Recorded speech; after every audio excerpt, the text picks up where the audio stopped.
my name's Neil Cunningham. I am an emergency physician here at St. Bede's and also the new Director of Medical Workforce. So I'm going to MC this evening. I'll be introducing lots of people to have a chat with you, and you'll have an opportunity to ask some questions as well. So before I start, I would just like to formally acknowledge. I'd like to begin by acknowledging the traditional owners of the land on which we meet, the people of the Kulin Nations and any Aboriginal or Torres Strait Islander people here today. We pay our respects to our Aboriginal elders, past, present and emerging. They hold the memories and traditions, culture and hopes of Aboriginal Australia. So, welcome. All right, you're all about to be interns, and that's a really, really exciting time.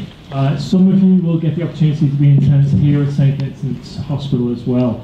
So, without further ado, I'm actually going to introduce our first speaker. Coming up is Wilma Beswick. So Wilma has a number of roles in the hospital, all of them important.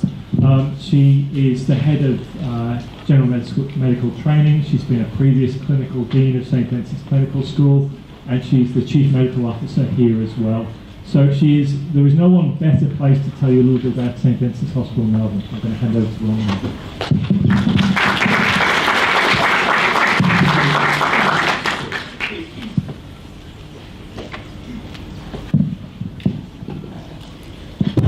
Thanks very much, Neil, and I'd like to add my welcome to you all, and thank you for coming.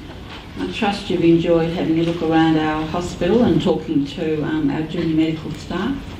But before I tell you a little bit about the hospital, as Neil said, education and training is really very dear to my heart. I was a clinical dean here for a considerable number of years. And I've also been the Director of Physician Training here for a similar large number of years, as well as the Chief Medical Officer and the Head of General Medicine. But I guess just reflecting today on, what are those three jobs that I've got now that give me the most pleasure and joy? And I think really working with the junior medical staff, helping them to achieve their career goals, seeing them mature as individuals and also mature clinically gives us a great sense of pride here at St. Vincent's. And we have a very large group of people, senior clinicians and other junior doctors who are always ready and willing to assist our more junior colleagues in their career endeavours. And we do hope that you'll seriously consider joining our team. You won't be disappointed. We place a very strong emphasis on junior doctor training and education here, and it's one of our strategic goals across all of the hospital, and it's strongly supported by the executive and the senior leadership group.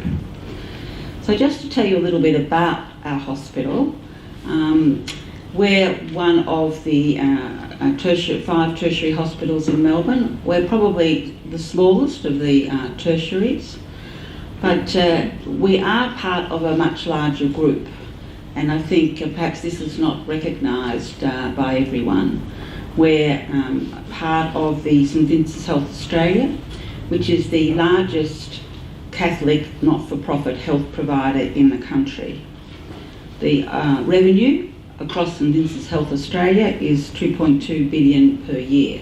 So we have that stewardship to make sure that we spend that money very wisely in promoting the healthcare of our patients and looking after them to the best of our ability. We're the 12th largest private company in Australia, and we now have more than 30 facilities, mainly across the eastern seaboard. St. Vincent's Health Australia employs 17,000 staff, and we offer greater than 1 million occasions of service and clinical care per year. St. Vincent's Hospital Melbourne is the largest of the St. Vincent's Hospital entities, and we're part of the public division together with St. Vincent's Hospital Sydney. And that interaction with Sydney and learning how they do things and what their research capability is and joining with them has been a very rich partnership over the years. So here in Melbourne, we've got three main campuses. The tertiary centre here at Fitzroy. We have got aged care and rehabilitation at St George's in Kew.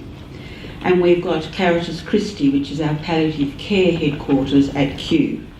Now, Caritas Christi is undergoing a major refurbishment, or redevelopment really, which should be finished within the next couple of years, and that's going to provide a state-of-the-art facility for palliative care, clinical care and research. And we have 16 sites as well across Melbourne, and that includes community facilities, which include rehabilitation, community mental health, aged care. We have a number of residential facilities. We run general practice services. We're also the state provider of correctional services, both at primary level, looking after the prison population at Port Phillip Prison, and also the tertiary provider for prisoners across the state. And we have a secure ward here where those patients are cared for. We also have a very strong reputation in renal medicine, and we run a number of dialysis services. We have 75 clinical departments, and we have a very strong reputation both here and overseas for clinical care and research, particularly in the area of microsurgery. We did the first and only hand transplant in Australia. Neurosciences, orthopaedics, gastroenterology, oncology, mental health and palliative care, just to mention a few. One of our major tenets of care is looking after the marginalised and disadvantaged. And we have a particular focus across our services and specific programs to meet the clinical needs and general health needs of Aboriginal people, the homeless, people experiencing drug addiction and mental health problems. And also, as I said, adults in the justice system. We also have a comprehensive cancer service here, which includes an on-site radiotherapy centre. And we're about to embark upon a detailed design of Australia's first biomedical engineering facility called the Aikenhead Centre of Medical Discovery. And if you come here next year, this building hopefully will not be here, but there will be a hole in the ground which will be the start of that very exciting partnership. And that's a partnership with Melbourne University, Swinburne, RMIT, Wollongong University, and a number of the Ioneer and a number of other services to really put biomedical engineering on the map in Australia. So this is just a snapshot of our 2017 and 2018 statistics, I suppose. We have 781 beds across our 27 facilities. We have 48,000 emergency presentations, 7,000 elective surgery admissions.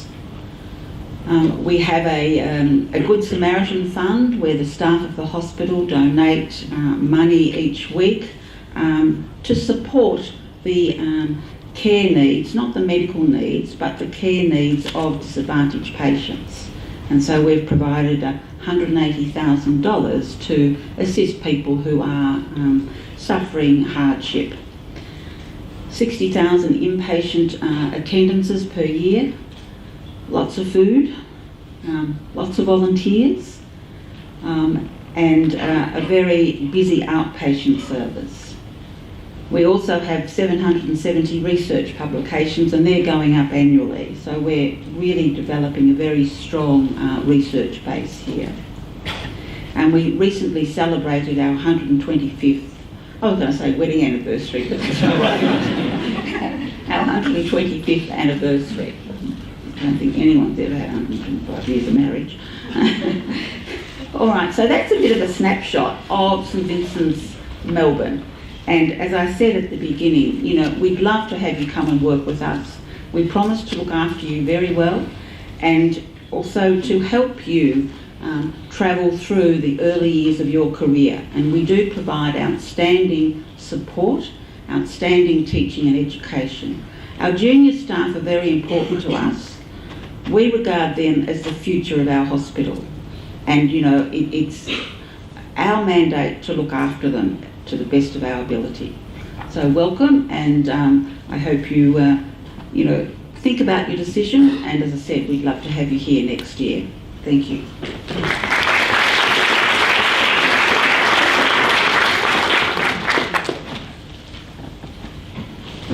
I've just lost my running sheet.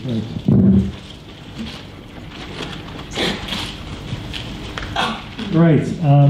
Now, before we get to the video, I did promise Rachel I would stay on script, but I do get distracted.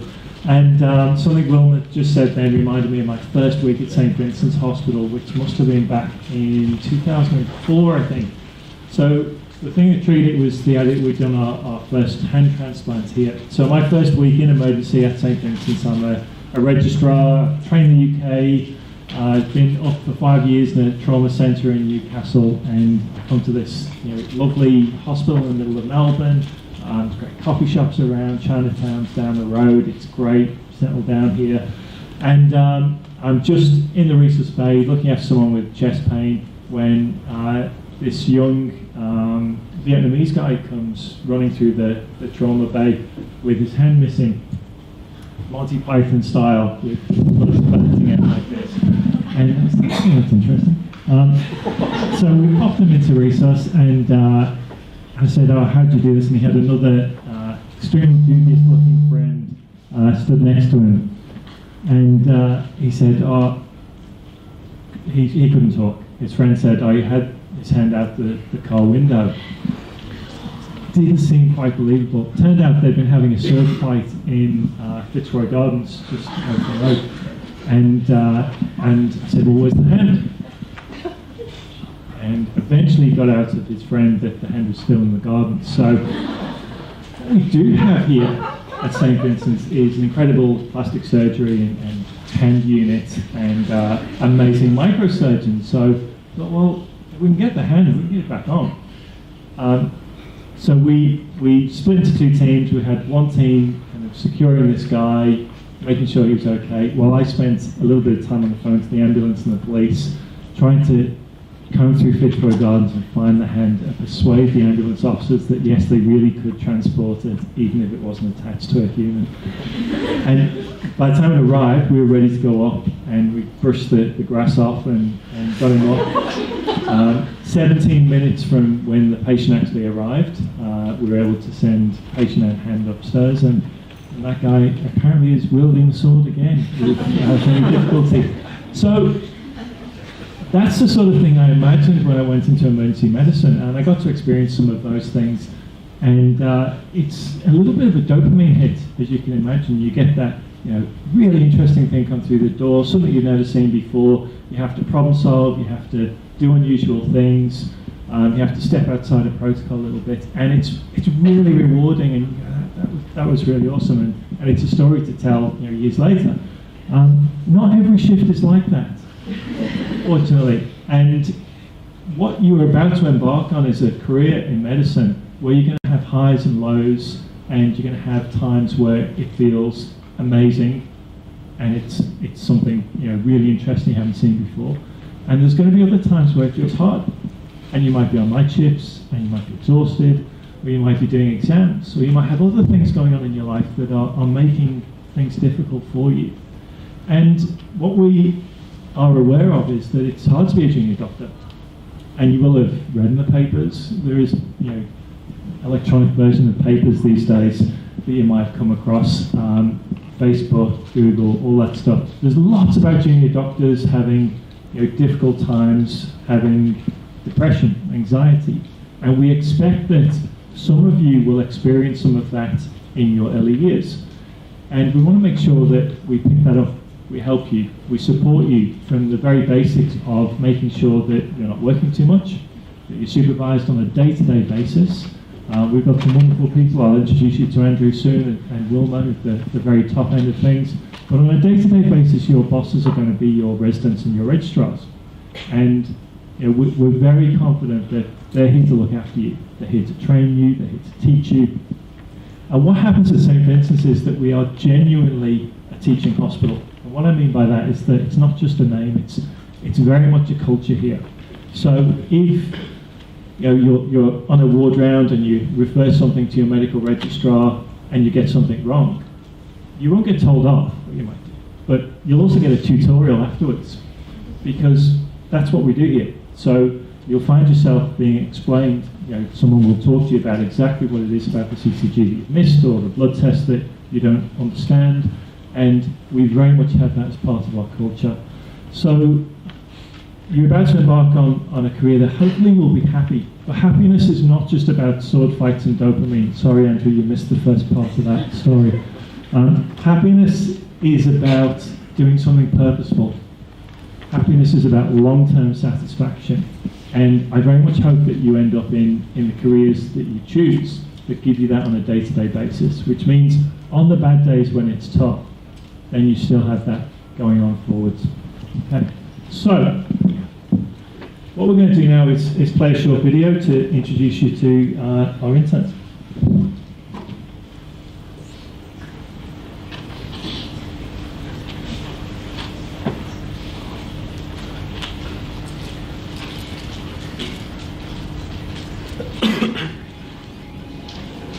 Mr. Pierce? Mr. Pierce? I think he's just arrested. We're going to clear the code. I'm not feeling very well. What happened? We've got a great state-of-the-art centre where we can put on high-fidelity simulations for the interns, so it's not just theoretical learning and we get professional involvement, to actually get a chance to practice some of these skills with, potential risks, but a safe environment with no harm to patients. Are you there, Justin? Okay, good. Well done, guys. As a student, you get told that you're going to be kind of a paper pusher or doing just kind of an administrative role. But here at St. Vincent's, you feel like a real doctor. I get to examine patients, take histories, do procedures, and really get to use those skills that I acquired as a medical student. I'm not just, putting in blood slips and ordering tests. I'm actually getting to do the role that I wanted to do.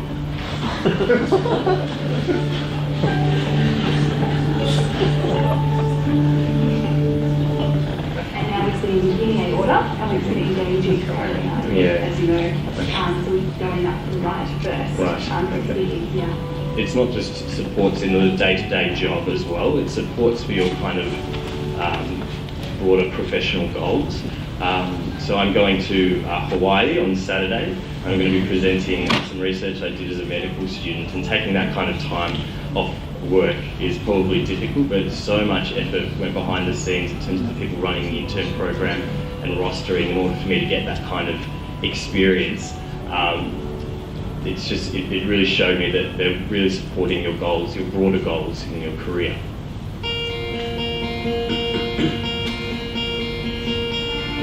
The interns at St. Vincent's are a very high calibre lot. They get well taught through the clinical school, and it's been a highly sought after place to go for both medical and surgical training for quite some years now.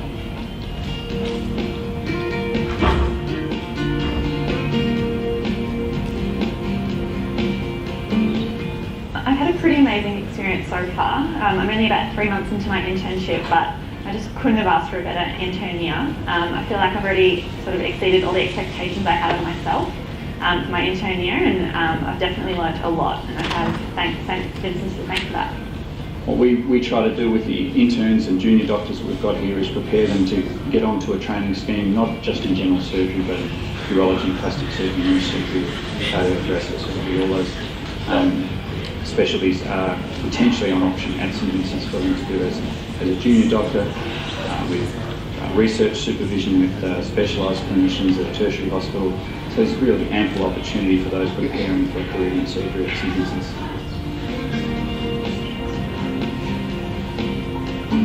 Wow, that's amazing. I'm absolutely loving it. It's been fantastic. It's been very hands-on for me, and and that I guess was surprising to me just how much we are able to do in the surgical rotations. I've been able to scrub into theatre numerous times, perform some simple procedures as well as assisting with the more major procedures that we have. So I've been very, very lucky with the rotations I've had.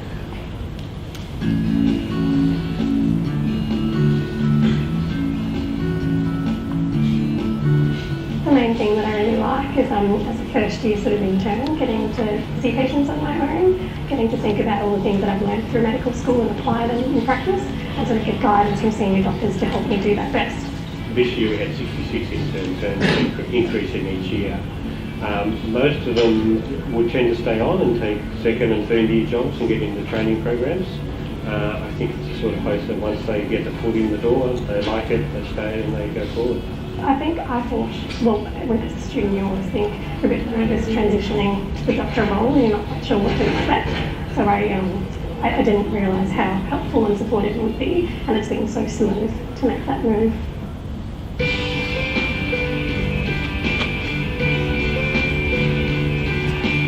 Well, I would say first of all, definitely apply to St. Bede's. This is a place where you'll get kind of quality education. You're surrounded by people who are experts in their field.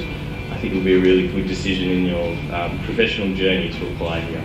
I think St. Vincent's really is one of the best hospitals I could have hoped to be at my internship. I think it can be a really daunting process to apply for different intern positions, but I would highly recommend medical students coming here after their internship. It's been absolutely fantastic. I think this is a good way to find out what I want to do. I'm actually not quite sure at all what I want to do at this moment. So it's good to get a broad overview of different things and to get, see other doctors doing what I could potentially be doing in the future to help me make that decision. But I actually don't know at all. I would encourage all the interns that want a good place to work to come along and try some business.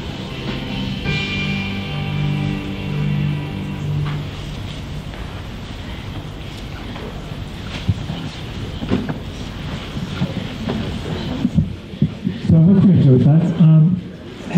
My favourite bit of that video, other than the bit that you guys laughed at, was Michael Johnston. So he's one of our colorectal surgeons, and you can see him there, and he's saying, come St. Vincent, we do both general surgical training and a good place of surgical training. And the reason why he struggles with that is that he can't imagine doing anything other than surgery. And he loves it. I was sat up with him just before I came down here.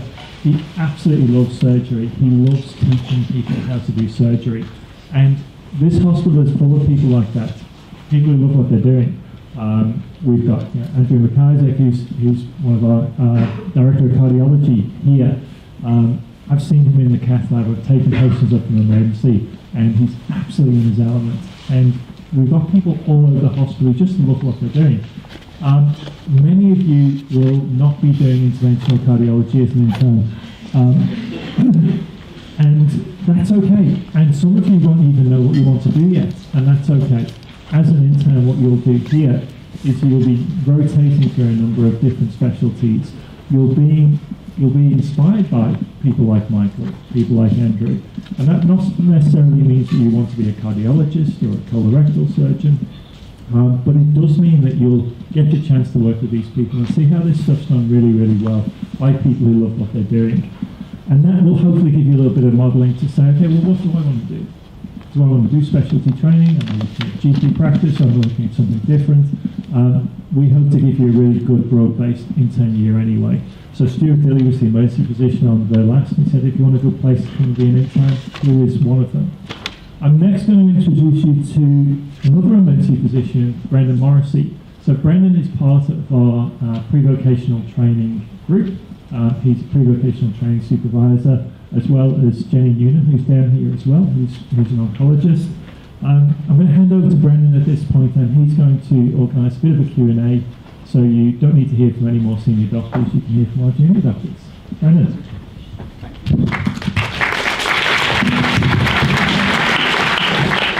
Hi everyone, I'm Brendan, I'm one of the emergency physicians, and as Neil says, along with Jenny and Jade, who's here somewhere, and Rachel, make up the medical educational team.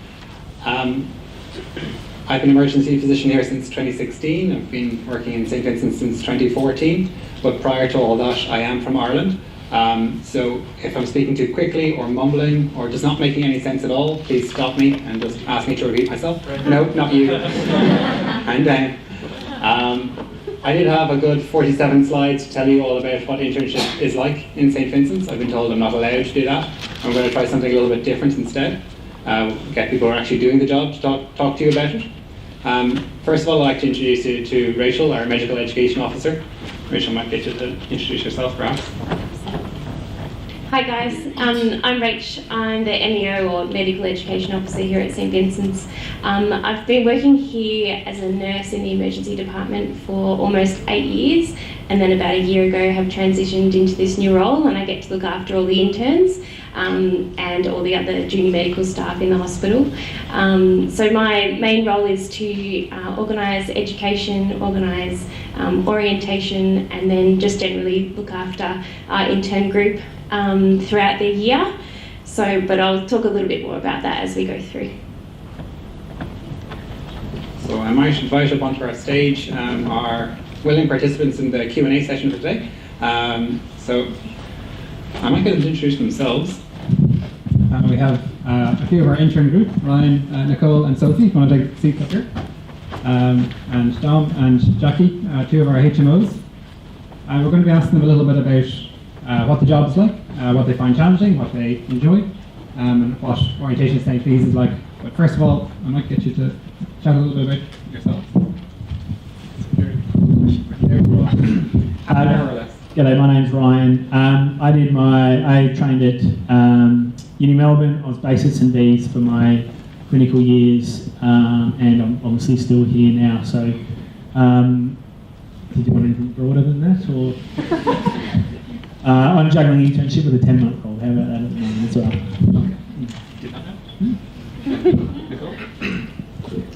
Hi, my name's Nicole. I actually didn't study in Melbourne. I'm from Melbourne originally, but I studied at Notre Dame in Fremantle.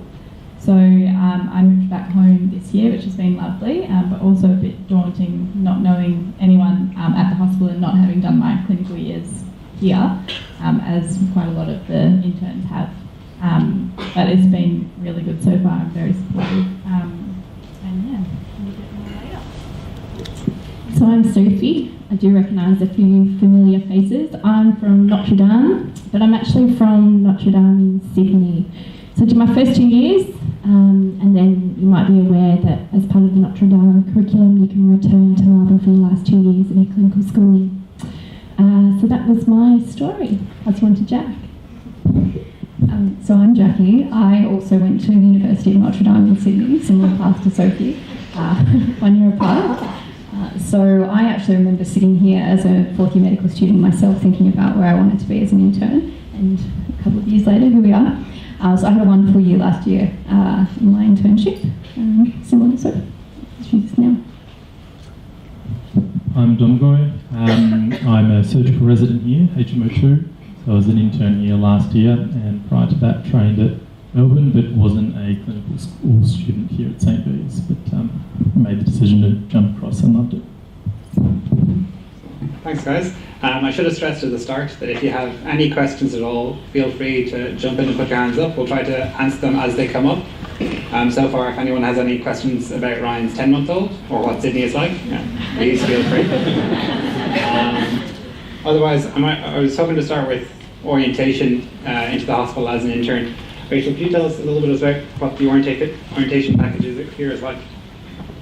Absolutely. So during orientation, we run a 3-day sort of program, which incorporates both lectures, but also some skills-based sessions to get you sort of as ready as possible for your first day as an intern. The 3-day session is then finished with a shadow shift, which you get to follow around the intern that is about to finish their job in the job that you are just about to start, so you can get as much information and ask as many questions as possible from the intern that's just about to finish, which I've heard is a pretty valuable day. After the shadow shift, it's a bit of a graduation ceremony with a pizza night that's put on by the resis that you would have been through, some of you would have been through on the tours tonight. So that sort of rounds out the week before starting on the Monday. I was going to ask a couple of you guys what you thought about the orientation week. Yeah, orientation was good. So I had the advantage of being based at St V's anyway for 3 years, so a lot of it was sort of re-familiarisation. But it's a great opportunity for, there was around about, of the 60 of us this year, about 30 were from St V's, the clinical school, and the other 30 from all over the place. So it was really good sort of 3 days to be around all of the other interns in a pretty relaxed environment, plenty of chances to mix and mingle and get to know the rest of the people, so that when you're walking around the wards over the next few weeks and months, it was easy to spot the other interns, and it's always great to just to stop and catch up. And so the orientation for me was that was a really, really important part of it, was just to get our heads around who each other was, and I think it was really valuable. Ryan, just how was your shadow shift? Was that preparing you well for your first? Yeah, so I started on medical nights, which is a 7-day on, 7-day off roster. But to give the outgoing interns a good Friday night, I actually did the last 3 days of their rotation. So I came in for my shadow shift on Monday night, and I heavily trailed around behind the medical intern. And we got 4 pages all night. It was so quiet. Hospital was in just pristine condition. I sat in resis for many hours and had a chat about things and how life works. I didn't get a great hands-on feel about when things hit the fan in overnight and stuff. And then I had 2 days of the orientation, and my shadow shift is obviously already done, and then rolled into the nights on the Friday night at 9:30. So there was nothing else that could be done about it. It was great to have a quiet night in the hospital, but I probably could have done a few extra pages to learn the ropes. But it wasn't too bad, given I was a little bit more familiar with the place. But yeah, it was very interesting. I thought the orientation was really good, the couple of days, just because you've been on holidays for 2 months or something, good to relearn cannulation, catheters, all the basic skills that you need on the ward. And then we had a lot of introductions from everybody, which was nice, and also lots of opportunities to meet the interns, and obviously I didn't know anybody, so it was everyone was very welcoming. In terms of shadow shift, my first rotation was in Warrnambool, so I actually didn't get to shadow anybody, but I had a phone handover of what Warrnambool was like. But even Warrnambool was, everyone there was very supportive and showed me the ropes, but I don't really think much can prepare you for your first proper week of interning. I think it's pretty scary, and but you get through it, and the rest of it's much better than the first week. So very similar to what Ryan and Nicole have said, I found the orientation to be exceptional, very well organised. Covers things like your clinical skills that you're expected to know, even things like how to make referrals. And they also cover, what was also covered was what support is available to you, especially if things aren't going well, which I just felt very well supported from day dot. And then I was very lucky when it came to my shadow shift. I started off on cardiothoracic surgery on the cardiac side, so that was pretty daunting, going from being a medical student straight into a baptism of fire. However, I loved it. I started with a resident on my shadow shift, but then one of my registrars said to me, I'm coming in my day off just to teach you a few more things, because he turned around and he said to me, I remember what it was like starting as an intern. And I was exceptionally grateful for that extra effort that my reg went to. However, I have not found that to be an isolated event from one of my registrars. I have found that from numerous staff members from all different ranks within medicine, and of course the nursing staff and allied health staff and everyone else that contributes to this hospital. So the start of my internship, despite being very, what I thought would be overwhelming, was actually exceptionally smooth. So I'm HMO2 now, so my orientation is a little bit further ago from now. But it was extremely helpful. It was a very efficiently run program where everything that you need to know about the hospital is walked through, which was very helpful when I hadn't been here previously. In terms of my shadow shift, I'd say that was probably the most helpful thing that I took out of the program. It was wonderful to get into the team and get a hands-on feel for what was expected of me day to day, and it meant that when I started the following week, I was much more confident. I felt like I could hit the ground running. I felt like I knew who on the ward I could ask questions of if I wasn't sure of what to do. So it really gave me a leg up in terms of starting off the year, which was wonderful. Similar to everyone else, the 3 days of orientation are incredible, particularly from a practical side, doing your cannulations and ABGs and clinical skills again, and running through deteriorating patient scenarios, which was a good reminder. But same with everyone, the highlight was definitely doing the shadow shift. Same as Ryan, I started on nights, covering all of general surgery and gastroenterology. Seemed daunting going into it, but the shadow shift was perfect. And also had a surge reg on that night who was kind enough to sit me down and go through all the common scenarios. And she probably spent about 3 hours with me that night, running through common pages and things that you probably face on a night shift. And that was a dream, because everything then came into action when I actually started working. So it was a great start. Thanks, guys. Cardiothoracic sounds lovely, Sophie. Oh, I think I want to do it now. Yeah. Okay. So we've heard a few of the rotations that are on offer through St. P's. We have a good number of internal rotations in the hospital here. A number of sought-after rotations, cardiothoracics being amongst them for surgery. Plastics, as you've heard, we're a major quaternary referral centre for the state for that. Renal and respiratory, both highly sought-after medical rotations here too. We also rotate to some external hospitals. So the Royal Children's Hospital, we're the only hospital in the state that rotates interns to the Royal Children's. So we have 2 interns rotate per term. Also Werribee and a few of the rural hospitals, Sale, Hamilton and Warrnambool, as you've heard. I was hoping maybe to ask the guys what rotations you're on at the moment, and how you're finding it. What are the challenges and what you're enjoying about it? For the interns, or? Maybe for the interns, guys. So I'm currently in ED, mid-shift at the moment, and it's a great rotation to have at any stage of the year, obviously, Brennan. But it's great to have very early in the piece. So day shifts here, there's always 3 consultants, there's a number of registrars, HMOs and a few other interns in as well. There's any number of people to talk to and ask for help. Every case I do and every case I work up, I discuss with a consultant, and they're more than happy to take the time, very, very approachable, redirect if you're not quite on the right path, or give advice. Happy to do to help you out with organising referrals if you're not quite over everything.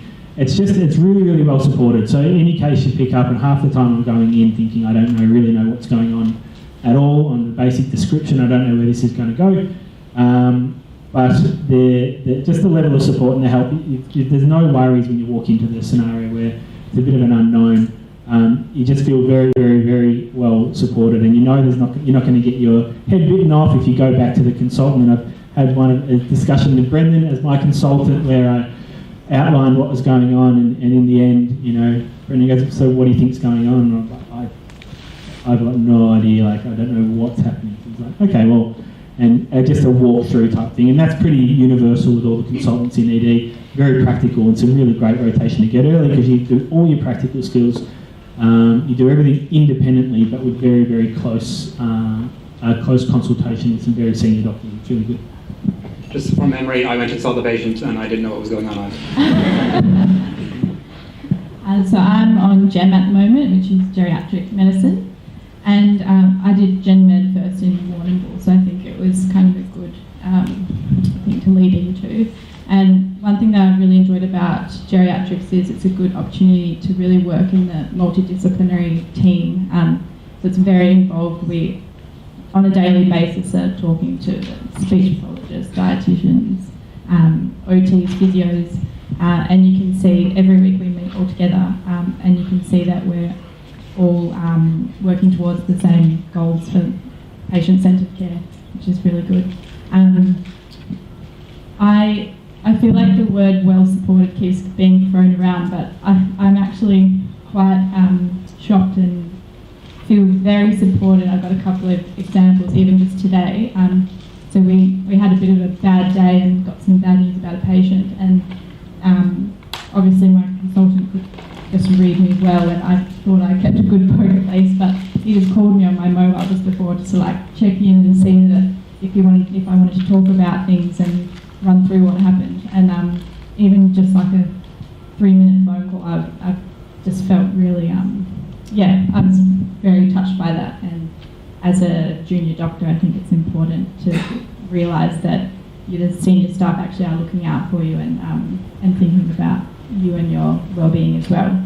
And even in the first couple of weeks at St V's, as I said, I was in Warrnambool and got a call from Rachel, and I was actually on my 5 days off, so I went back to Perth for a holiday.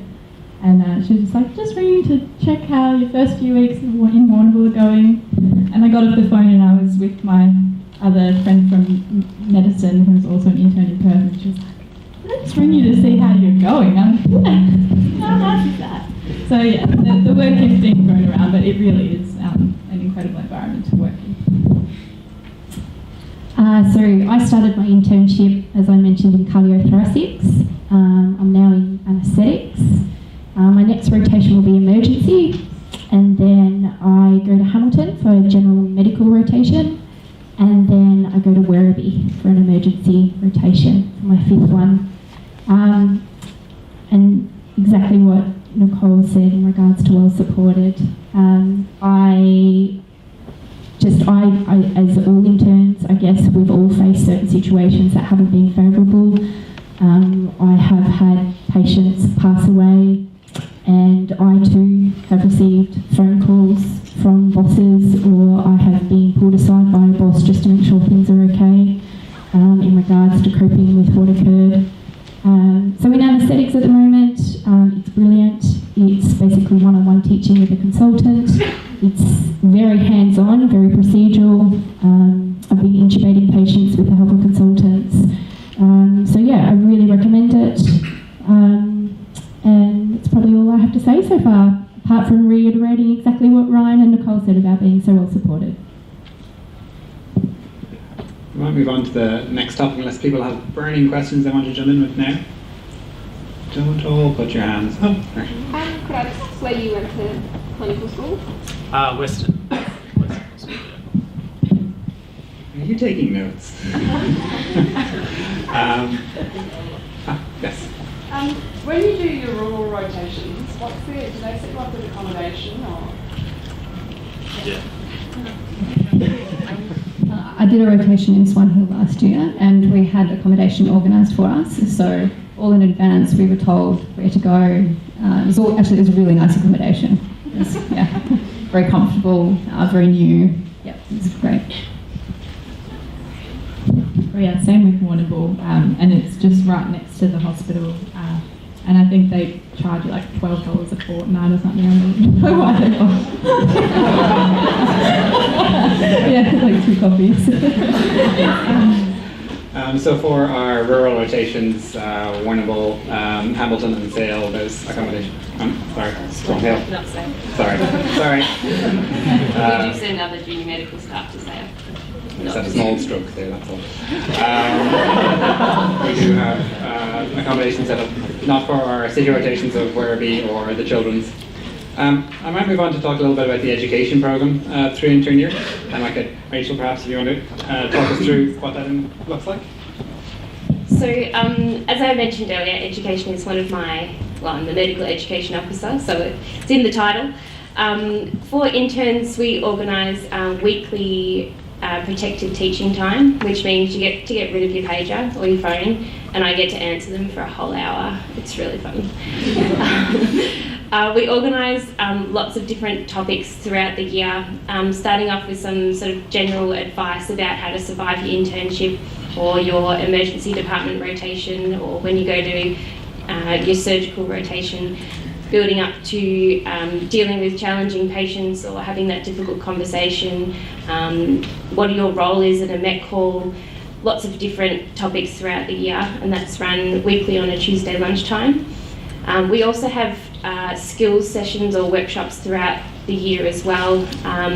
They range from plastering and suturing to deteriorating patient simulations, workshops on referrals, chest x-ray interpretation, the list goes on really. And then obviously there's other educational opportunities on a daily basis through your ward round, and as the guys have mentioned already, just the opportunistic teaching from your registrars throughout the day.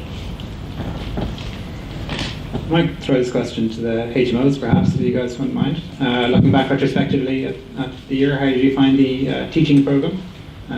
What should you take from it? So the intern teaching program was fantastic. Every week there was a different topic, something that was designed to be relevant for interns. And as Rachel has said, it's protected teaching time. So if you want to go along for that session, and you're encouraged to go to all sessions, your pager is taken for you, and it's very, very well supported in that sense. And the registrars are supportive of you going along to the sessions. So I found it very helpful for the ones that I was along to. To reiterate, it is properly protected. They do physically take your pages off you, so you're very comfortably sitting there and can take in the whole hour of education, which is great. But certainly on all the other rotations that I had, there was supplementary teaching. So on Gen Med every Monday morning, there was 30 minutes of teaching. On thoracics, there was half an hour every Thursday morning with the consultants.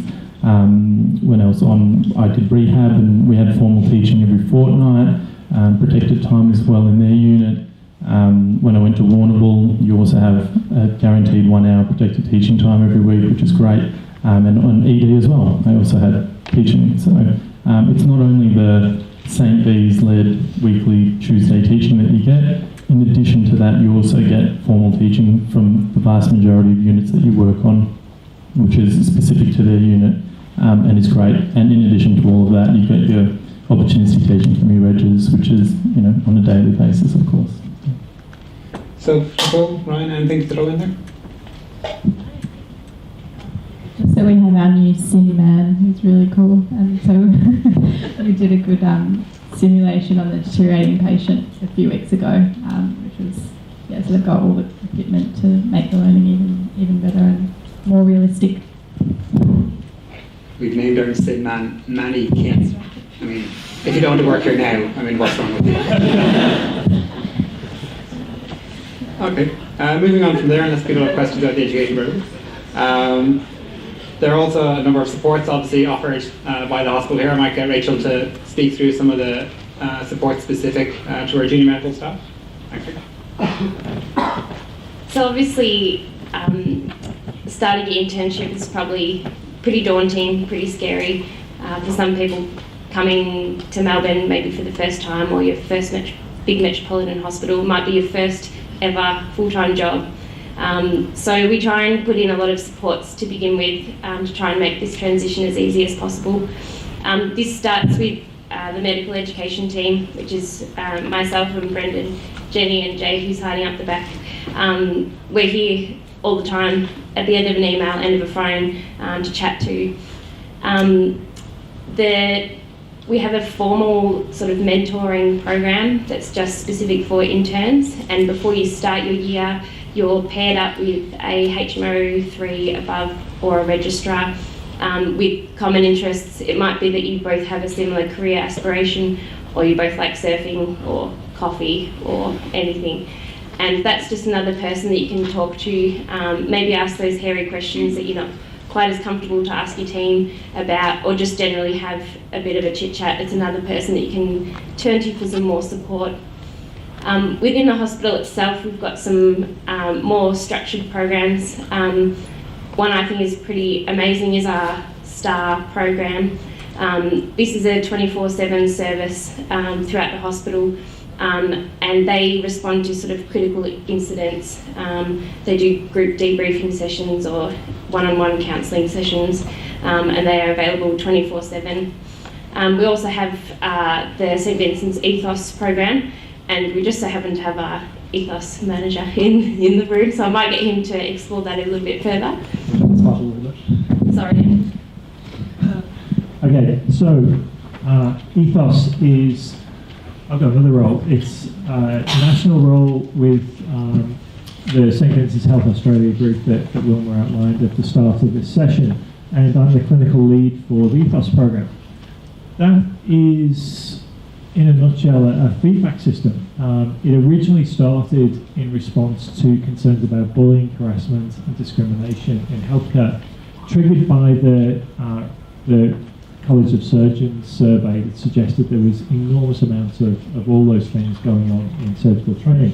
And then further discoveries that there was bad behaviour happening across the board in healthcare, not just with surgeons, not just with doctors, but in healthcare in general. So this is our program to try and address as an early intervention model. What actually happens is that if any staff see something they're not happy with, what we'd like them to do first of all is speak up about it. And we'd certainly encourage you, if you see something you're not happy with, to speak up about it there at the time. That's the ideal. Now, if you're not able to do that, what we then want you to do is go and speak to your support person. So that's your manager, which might be your registrar, might be your consultant, and say, I've witnessed this, or this has happened to me, and I need some assistance.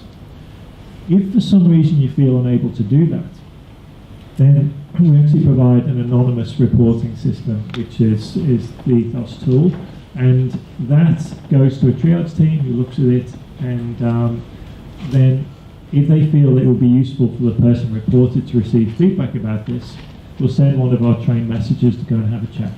So let me give you an example. You're on night shifts, you're tired, you're halfway through your year, it's been tough, and you get your 25th pager for the night, and you are not your best self. Okay? You're grumpy, you're rude, you're obnoxious, and you're not very nice to all the nursing staff.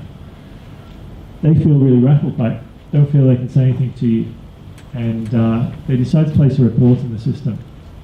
So what would then happen is that we'd have one of our other junior doctors, who's one of our ethos messengers, come and have a chat with you. They'd make a time to see you, they'd come and they'd say, are you okay? This report came in, it was an anonymous report, but it's concerning. This is what it said, and that person felt really unhappy and really upset by the way you spoke to them, the way they said you spoke to them. Now what's really interesting is the response we've had to this. So the vast majority of cases, we get people who say, I know exactly what this was. I've had a terrible day, I hadn't slept, I had 100 pages, I had a really sick patient here and a really sick patient there, and I feel terrible. I'd really like to go and say sorry. And that's really what we're seeing. We've been running for about 2 years now. We've had over 300 of these messages delivered, and the vast majority of cases we're finding that it's just normal people having a bad day. And it's a chance to get some feedback. I don't want to work in a place where there's no checks and balances for me, which means that if I have a bad day and I'm grumpy and I rip someone's head off, I'd love, Brendan tapped me on the shoulder and said, you okay? What's going on? I've heard you've been really grumpy. What's happening? And there will always be a point in your career where you're quite likely to have a bad day, and you won't see it. So for me, I've got 3 kids, and after the 3rd child, Ryan slept for a maximum of 20 minutes in a row for 3 months. And that was quite difficult. So I was coming to work and trying to prop things up at home, and it would be the point of my career where I would be at my lowest. So I was chronically sleep deprived, I would have been grumpy, and I would have been short and snappy, and in actual fact, that would have been a time when then my behaviour would have been noticed by the people around me. So the idea that I would have someone like Brendan to have a chat with me and say, you're not okay, is actually really useful, and that's the intent of the program. Now, if there's more serious things happening, like implements being thrown or frank cases of bullying, it actually goes outside the ethos system into our standard HR disciplinary processes.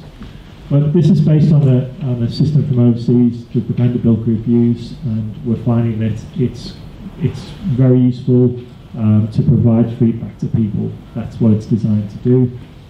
Some people have found the feedback quite challenging, and that doesn't mean it's not useful, but it is something that we're working on. So we'd like to give you the opportunity to receive feedback when you're not at your best. And it's interesting because we've heard lots of things about support and how wonderful everything is, but in actual fact, the career that you're going into is actually tough. It's there's times when it's going to be really hard, and you're going to need a different skill set. If you think about what you need at university, you're actually in a situation where you're working in groups and you're doing nice things, you're looking after patients, but in some ways you're competing with each other.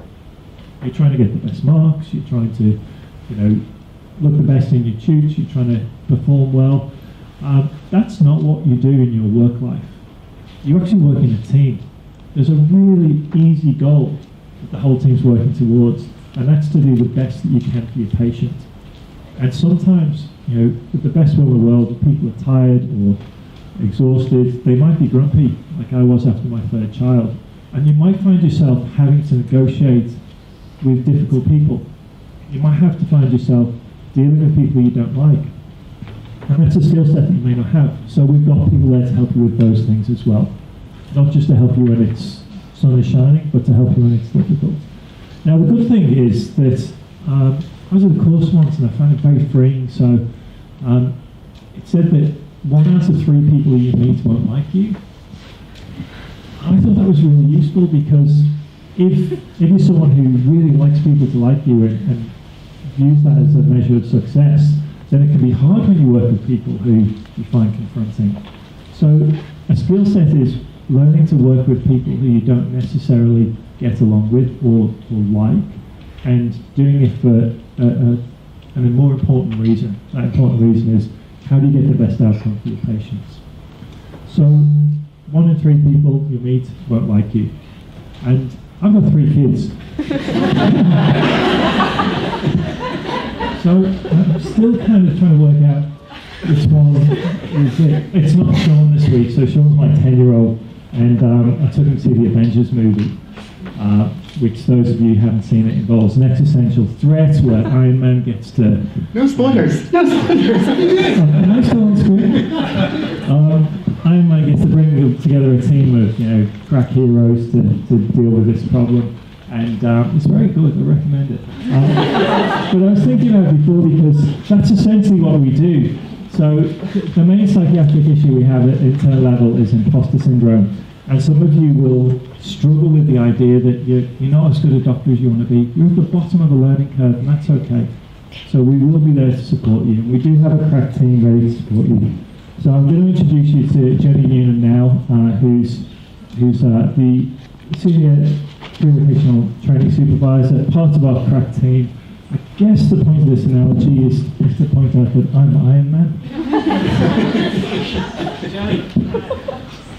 Hi, I haven't seen the movie, so I can't even think of who I could say that I am to be relevant.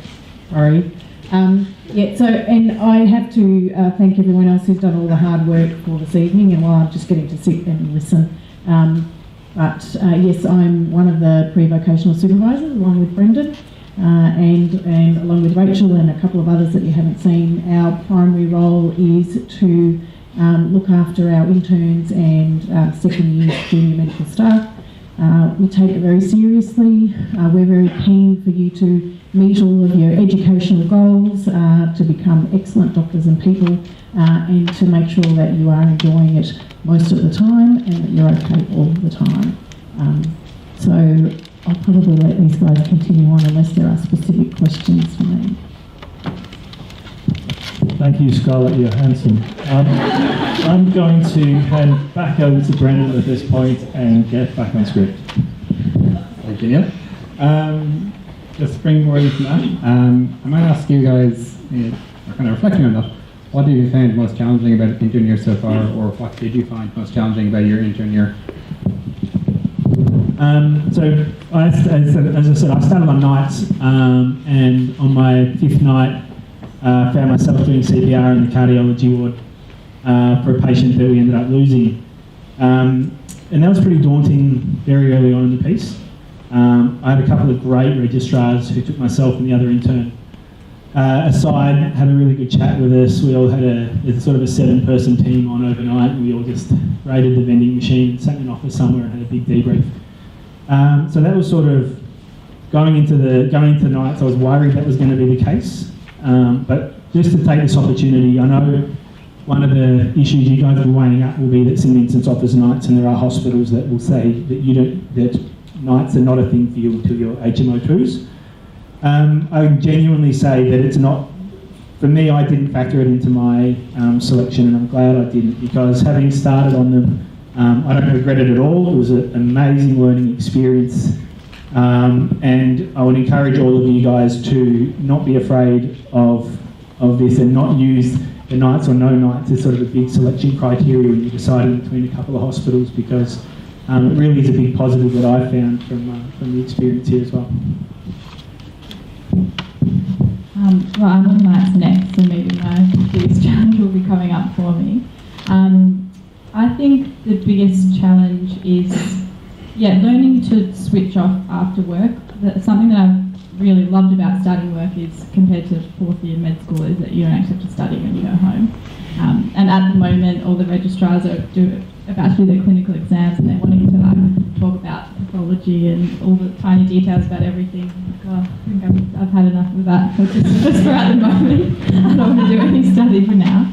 So that's good, but you do realise that you sometimes take things home and you think about your day, and I think learning to switch off is a skill that we'll all need to learn.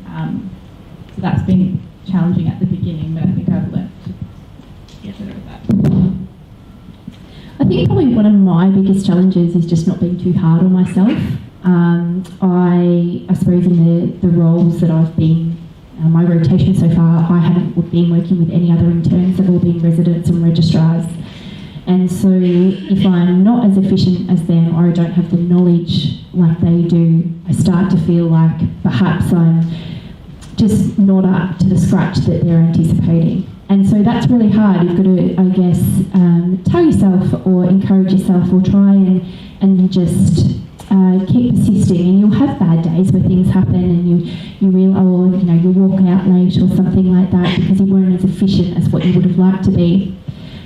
But that comes, and even just probably with the 18 weeks of experience, that now I feel, I guess, so much more efficient, and I feel that, I guess, no, we don't go home and we study and hit the textbooks, but I certainly do go home and look things up and try and gain an understanding of what might be happening for the patient or something like that. And I guess, just understanding that we're all in the same boat when it comes to internship, and as Neil said earlier, we're at the very beginning of the big learning curve that's ahead of us. So I think also another thing that I've done to try and assist me is also just asking for help and not being afraid to say, I actually need a hand in working this through. So similar to Ryan, I found that the nights rotations that I did as an intern were very challenging, but also one of the occasions where I felt that actually I learned the most. And similar to that, I did a rotation out at Swan Hill, and I was in the emergency department there. And it's a very different medicine that you find when you're in a smaller centre. And it was interesting to find myself without the same level of registrar and consultant support as you find here at the acute hospital. And the big challenge for me was, I think, having the confidence at times to say, I'm sorry, but I don't know how to, I'm not exactly sure what's going on here, and I don't have the skills to treat this patient, and finding the pathways to reach for help when you do find yourself in a rural centre. So making phone calls to other hospitals, or you've always got people that you can reach out to. But having the comfort within yourself, I think, and the confidence to recognise the limits of your own knowledge, because that's the basis, I think, for safe practice. But it takes a lot when you're used to being somebody who likes to think that they're across most of what you are supposed to be across as a doctor. So I did find that challenging. The good thing about that was that I came away from the country rotation feeling so much more confident about being able to handle situations where previously I would have felt quite daunted. And it's set me up very well for coming into a resident year where you do have a greater level of seniority expected of you. So I really grew from that, and it was a good experience. For me, it's probably the biggest challenge has been actually dealing with scenarios that are completely out of your control and completely out of your team's control. That can include the unexpected death of a patient, the violent outburst of a patient, the patient who you know that you and your team and the hospital can help but don't want to accept your help. I think those have been the challenging scenarios. And like what was mentioned before, there are such incredible supports available, and just as Sophie and the others mentioned, can't tell you how many times I got calls or texts or emails from bosses, from consultants and professors and registrars checking in on you on those situations. I think going into internship, I thought that my biggest challenge would be clinical aptitude or knowledge on the wards, but I think that you're surrounded by such an incredible team, 24 hours a day shift, night shift, whatever, that you always have a second pair of eyes or ears to help you through those scenarios. So I think my expected challenges definitely changed throughout the past sort of year and a bit. Thanks, guys. Moving on from kind of reflecting on the challenges of the intern year, might look forward to the opportunities for career progression and training programs. Here at St. Bede's we have an amazing physician training program, a gold standard for the state.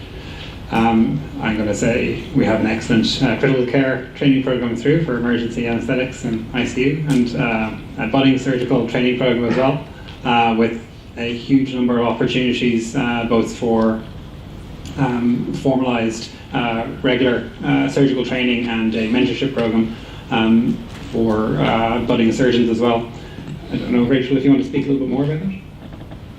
Yeah, so with the Preset Surgical Society here at St. Vincent's, they run weekly tutorials, and then I'm involved in running a monthly workshop which includes more hands-on practical skills. We had one last night on ICU management of surgical patients. We also have developed a more educational program for the HMO group, which now runs fortnightly on a Wednesday lunchtime. And these sessions are run by registrars and supported by the consultant in that team. Last week's session was on toxicology from one of the ED registrars, which was pretty entertaining. So there's lots of opportunities for education even at the levels after intern program. Maybe to Dom and Jackie, I'm just wondering how you decided to choose your chosen fields at the moment and how you're finding them.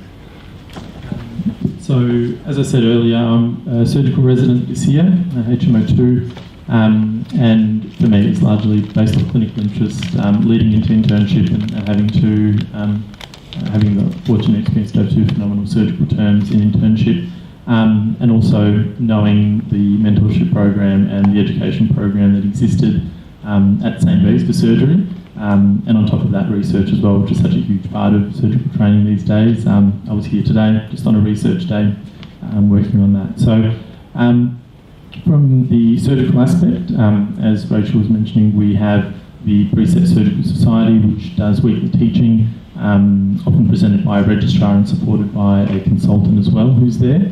And there's also a surgical forum which runs for 3 days every year, typically in July, which gives you the opportunity to present research and also listen to some of the leaders in the field, not only from St. Bede's but from all over Australia.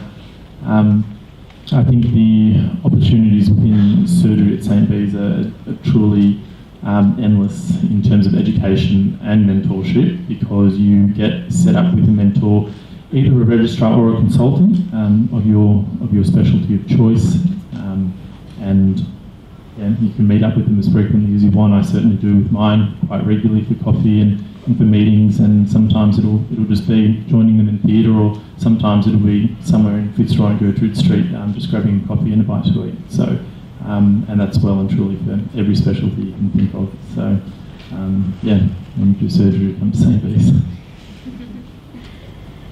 For me, I think that choosing to do a medical year this year as a BPT1 was both about deciding that I really love internal medicine, and also the fact that St Vincent's offers a phenomenal training program for basic physicians training.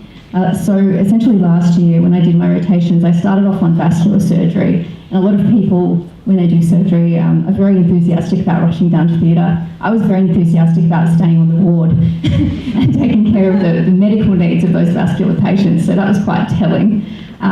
And then later in the year I had a wonderful renal rotation at the end of the year, and I think it was at every level the people that I worked with inspired me. It was the dialysis nurses that were on the ward who were always friendly and always willing to help. It was the registrars that I worked with who always made time for me, always actively taught on the ward. The residents also actively taught on the ward whenever they had the opportunity. And the consultants who were great role models in terms of the care that they provided, not only the phenomenal amount of knowledge that they have, but they actually seem to genuinely care about the people that they're treating, which means a lot.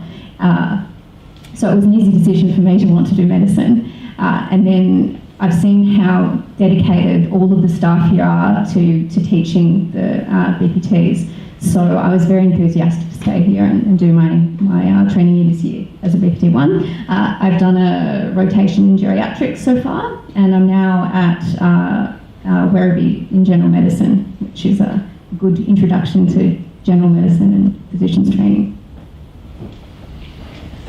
Thanks, guys. I realise we haven't taken too much of a break yet for questions, so I might offer the opportunity now. Yeah. Well, first of all, thank you to all the panelists who came by. It's been good to see Ryan and hope the baby's doing well. I am a medical student from the University of Melbourne, and obviously, like many of us, I think go into lots of different sessions, and I think welfare has obviously become a huge part of the delivery of the intern program, which is fantastic, and I think a real generational change in how medicine is done. I think one of the dimensions is around overtime. And I guess in the post-revision of the executive bargaining agreement, I'd be really interested in the perspective of both the current and former interns as well as the staff around what are the policies and philosophies and changes to do, particularly with rostered versus unrostered overtime. Absolutely. I might get the perspective of yourselves first. Yeah. I was paid all of my overtime that I did last year. Drop the mic.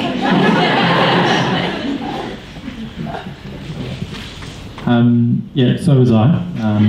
But I think the biggest thing is that it just doesn't happen very often. Certainly in the rotations that I did last year, there just wasn't unrostered overtime. The rosters were so effective that you had a cover. You finished your shift, there was always a cover there. So, I mean, you'd finish your work. If there was anything extremely pressing or an extremely unwell patient, you would hand that over to the cover because of the way it was structured. And I just wasn't really doing the unrostered overtime. But in the odd occasion that I really had to, for example, if a registrar was away and unwell, and you were just sort of forced into taking on a bit more of a load. At least in my scenarios, the consultant would simply come up to you and say, "Can you just send me an email with the extra time that you've been doing, and we'll make sure that you get remunerated for that." And that was them approaching me, so that was very generous of them. But yeah, the rosters are phenomenal. That you don't actually end up doing too much, which is phenomenal. I've been encouraged to apply for overtime, but I haven't worked any overtime. In Warrnambool on my first rotation, I did a fair bit of overtime at the start, and I didn't apply for it because it would take me like 1 hour to order a chest x-ray. So it just felt like it was my own fault. But as you go on, you get more efficient. But also I think, as it was said before, there's always cover there, and I think it's quite a skill to learn that you just need to hand over. Obviously there are days where you have to stay back because you're the ones that know the patient best, and if there are pressing things that need to be done, you stay back. But again, it was stressed to me by my consultant in Warrnambool. He was like, you just need to hand over things. That's what the cover's there for. You give them a good handover, they'll do the jobs for you for that night. But other than that, on geriatrics at the moment, I have a bit of rostered overtime, so I'm working more hours than the basic 38 because I do cover shifts every week as well. So tonight till 10 p.m. working, getting paid. But yeah, it's been pretty good. Nights is easy because you just come and go on the dot because there's always a handover on time and away you go. And ED is very, very similar, but at the same time, I think we've got a good panel, maybe specifically hand chosen because none of us have done it. But realistically, there has been some overtime work by people that I know of that hasn't been paid. But the other side of the coin is for the jobs that are heavy workloads, that they are either spread between a couple of interns where you do 4 long days a week instead of 5, or they are specifically rostered for 54 hours, I think is one type thing. So realistically, and that's not every week type thing, but realistically for those jobs that come with a heavy workload and for the vast majority of rotations, they're not just 38 hours capped and then that's it. And if you happen to have to do more work, then that's bad luck. There are some jobs that come with a higher workload, but that's counted into and formulated into the rostering system as well. And I think as a general rule across the board, I'm not setting out of line, but I think in any job with a wage, like it is unreasonable to expect that as soon as the clock ticks 5, you just drop your pen, pencil, and turn your computer off and walk out the door. There's always going to be a little bit of wiggle room in terms of the finishing times, and it goes both ways in terms of finishing early sometimes as well. So, but I don't think it's been a major hurdle. I don't know of anybody in our cohort who has had major issues in terms of their working over and above what they've been rostered and have been denied. I think when it's been there, it's been well looked after. Thanks, guys. Neil, I'm not sure if you want to add anything to that as Director of Medical Workforce. So overtime, I think, is very, very important to be aware of. It's been something that the EBA was very, very rigid about, and I think from a hospital point of view, we think you should be paid for all the hours that you work. We're also very aware of fatigue management. I've spent 10 years teaching consultants how to manage crises and human factors, and the evidence from neuroscience is that your performance under fatigue deteriorates very, very rapidly. And that includes your performance on a day after a long day. So if you've worked a 16 to 20 hour day the day before, and you turn up to work the following day, there's an expectation that we'd get about 4 hours of performance out of you before it would rapidly drop. The old style medical rosters where you might be on call for a whole week or in the hospital, genuinely being a resident in the hospital, the intensity of work now does not allow that to be functional. You need to go home, you need to get some sleep, and the gaps in the EBA, so the gaps between shifts, are designed to allow you to do that. What we've tried to do in this hospital over the past couple of years is, rather than impose a 38-hour-a-week roster on a particular unit, for that not to be functional, for that to be ignored and people just to work more, we've worked with the units to develop bespoke rosters in every unit. So you'll find that in the unit you work, it's not just a standard 38-hour shift. It'll start when the ward round starts and it will finish when it finishes. So you might find yourself working 4 days a week with multiple interns and residents, or you might find yourself on a rostered 48-hour week rather than that. And then on top of that, if you have unrostered overtime, which happens, then we would expect that you be paid for that. We want you to be able to work at your highest performance. We want you to be able to learn. We want you to be able to sleep. We want you to be able to come back the next day and look after our patients. That's what we're here for, and that's the best way to do it. So you'll find the rosters are not standard. They'll be standard for a unit. They'll be bespoke for a unit. We will then be looking at using spikes of unrostered overtime to say what's going on in that unit.